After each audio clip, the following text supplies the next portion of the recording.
Oh, magandang tanghali po sa inyo lahat mga kaibigan. Samahan niyo po sa akin kung masarap na tanghalian ngayong araw. Ang ulam natin mga kaibigan ay tinulang manok. Ayun o. Diba? Tinulang manok mga kaibigan.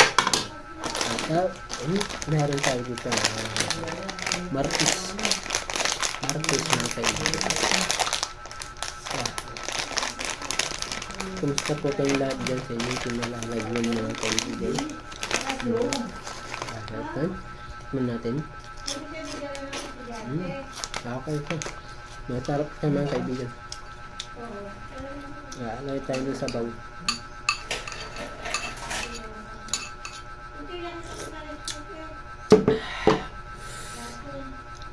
Dahil lahat manalangin po muna tayo bago tayo magsimulang kumain. Panginoon, salamat po sa araw po na ito. Binayaan mo po ako ng aking pong matatanghalan. Salamat, pinupuri kita. Amen. Okay, ilan natin mga kaibigan. Tara, kain tayo mga kaibigan. Ayan. Gantayin daw. Pak, pak. Pak, pak.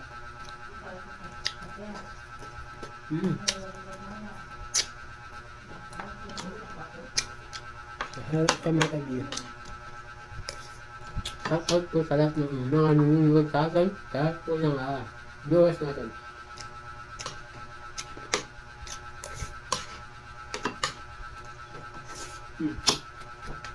Gusto po kayong lahat dyan, mga kaibigan.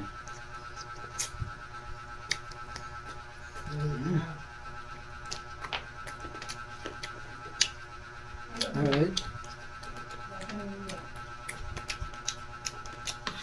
Napakaswabe po mga kaibigan ng ulam ito natin ngayon. Kahit simple lang po ito.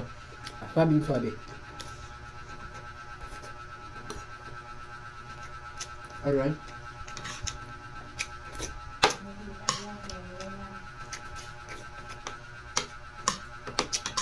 Talaga naman ito mga kaibigan. Samahan niyo po ako mga kaibigan. Tara, kain tayo. It's so very delicious.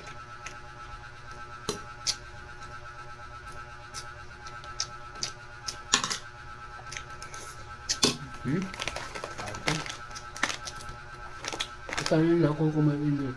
Sinasabi ng Islam. Kapag hindi naman maalat ng ulam, so, dagdag pampalasa.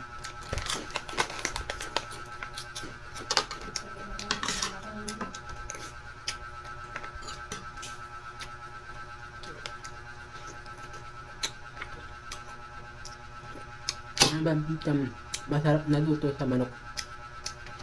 Pinakagusto kong luto sa manok mga kaibigan ay basta nakakahalo. Ano ba? Adobo, prito. Depende kasi. Pero pinakagusto ko lang talaga sa luto sa manok, lechon. Lechon mga kaibigan. Lechon. Kaya lang mga kaibigan, pag lechon, hindi ganun kaluto yung loob niya. Diba? Yung sa loob ng lechon, hindi ganun kaluto. Pero masarap siya, lechon. Mas gusto ko na lang mga binigyaw. Inihaw na lang. Sa lechon, inihaw na lang. So very good.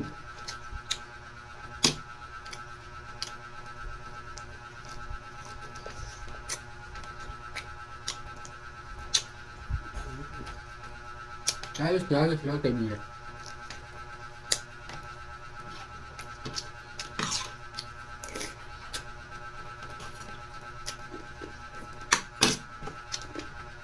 Very nice mga kaibigan. Very nice.